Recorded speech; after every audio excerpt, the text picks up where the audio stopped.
COVID-19.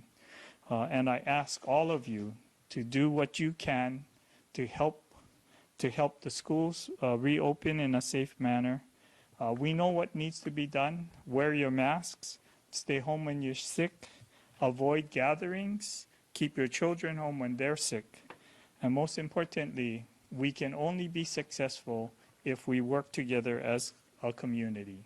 So please take care of yourself, take care of each other, and most importantly, help to take care of our community. Thank you, Governor. School Superintendent Christina Kishimoto.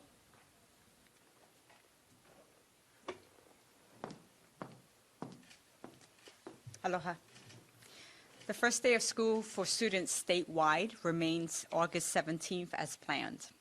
However, on that day, all Oahu public schools will be implementing full distance learning models for the first 4 weeks of the school year. Our Oahu's complex area superintendents came together to design this plan, given the escalating COVID-19 cases in our community and updates from the Department of Health. I appreciate the support and shared commitment of this plan from Governor David Ige, Health Director Bruce Anderson, State Epidemiologist Dr. Sarah Park, and Mayor Kurt Caldwell in accepting this proposal from our Oahu school leaders.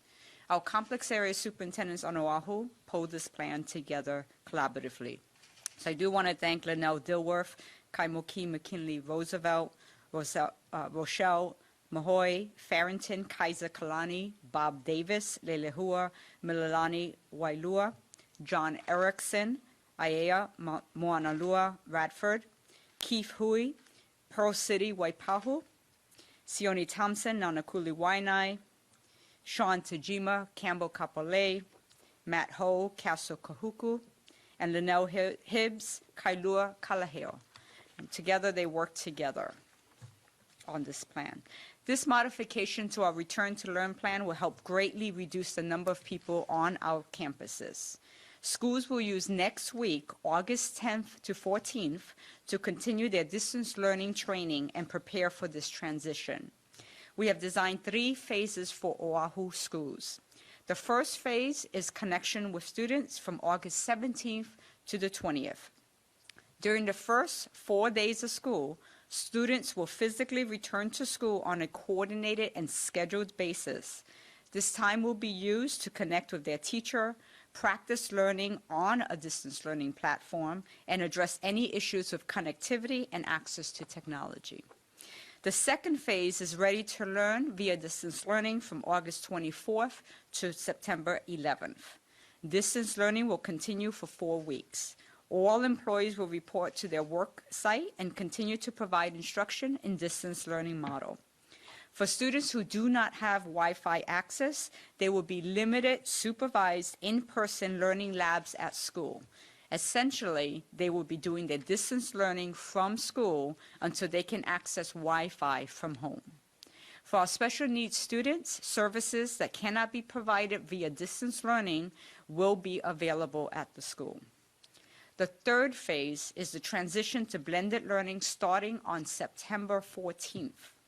We will continue to work with Governor Ige's office and the Health Department to assess whether or not Oahu students can safely return to in-person blended learning models.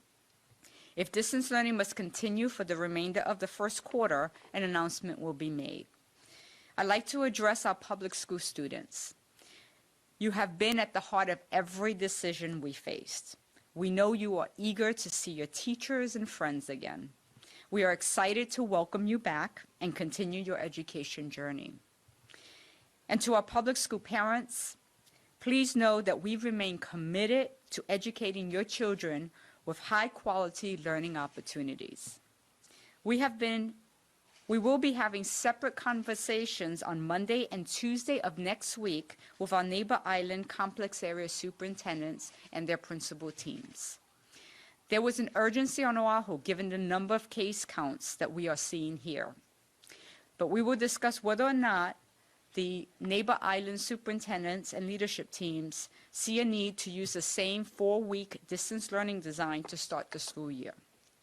Although we are a statewide system, we are making decisions by county to honor the fact that mayors want to have locally based considerations for their unique circumstances.